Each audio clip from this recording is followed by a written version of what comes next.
পদ্মা সেতু প্রকল্পের সার্বিক অগ্রগতি ৬৩ ভাগ। এগিয়ে চলছে পদ্মা বহুমুখী সেতুর নির্মাণ কাজ। প্রকল্পের সার্বিক অগ্রগতি শতকরা ৬৩ ভাগ বলে জানিয়েছে সড়ক পরিবহন এবং সেতু মন্ত্রী ওবায়দুল কাদের।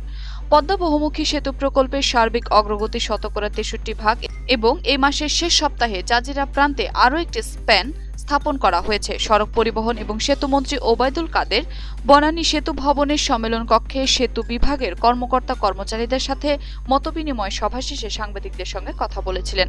আগামী মাসে মাঝামাঝি সময়ে টানেল বোরিং মেশিনের মাধ্যমে আনুষ্ঠানিকভাবে কর্ণফুলী টানেল খননের কাজ শুরু করা হবে বলেও জানান তিনি।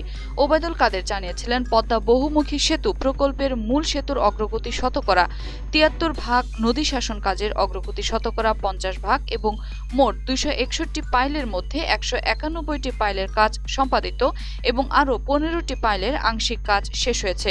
মোট পিলার ৪২টি এবং এর মধ্যে ১৬টির কাজ পুরোপুরি সম্পন্ন হয়েছে। ১৫টি পিলারের কাজ চলমান রয়েছে।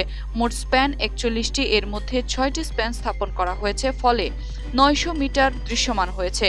এছাড়াও ১৭টি স্প্যান প্রস্তুত রয়েছে। আরও ১৮টি স্প্যানের প্রস্তুতির কাজ প্রক্রিয়াধীন রয়েছে। তিনি আরও বলেন, ৩.৪ কিলোমিটার দীর্ঘ ৪ লেন বিশিষ্ট কর্ণফুলী নদীর তলদেশে টানেল নির্মাণে ব্যয় হবে ৯,৮৮০ কোটি ৪০ লাখ টাকা।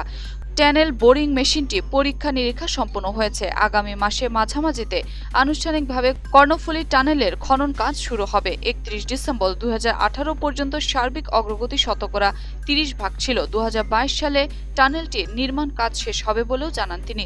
মন্ত্রী আরও জানিয়েছিলেন, যমুনা নদী তলদেশে টানেল নির্মাণ প্রকল্পের বাস্তব পরিকল্পনা কমিশনে রয়েছে।